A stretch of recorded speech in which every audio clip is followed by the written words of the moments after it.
দেখি ছেলেটা কি করতেছে, সারাদিন বউর পাশে পাশে থাকে। বৌমা, ও বৌমা। হ্যাঁ মা, আসছি। কিছু বলবেন মা?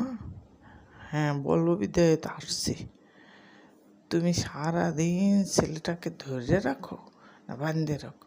কে বলছে মা? আপনার ছেলেরা আমি অনেকক্ষণ ধরে আমি যেতে বলছি, উনিই তো যাচ্ছেন না। আমার কি দোষ? আমি আসলে তো এটা বলবাই। কই আমার ছেলে? মা আমি তো নিজেই শুয়ে আছি, ওর দোষ দিচ্ছ কেন? তুই চুপ। সারাদিন শুইয়া বইয়া কাটাই দেয় এখনকার জীব। আমরা শাশুড়ি দেখলে তারে তারে সম্মান করতাম, শাশুড়ির সামনে বসে কিছু বলতামই না। তার ছেলেকে নিয়ে সে যা করে, আর এখনকার জীব মুখে মুখে তক্ক করে।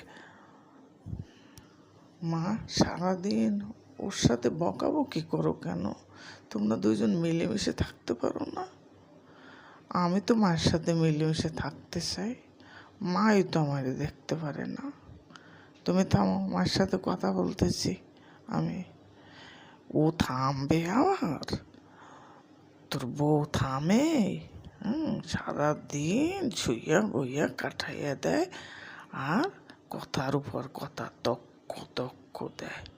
মা একটু থামো না, ওর সাথে তুমিই তো তক্ক দিতে আসো। হ্যাঁ এখান দিয়ে যা, আমি এই তক্ক দিতে আসি, যা এখান দিয়ে।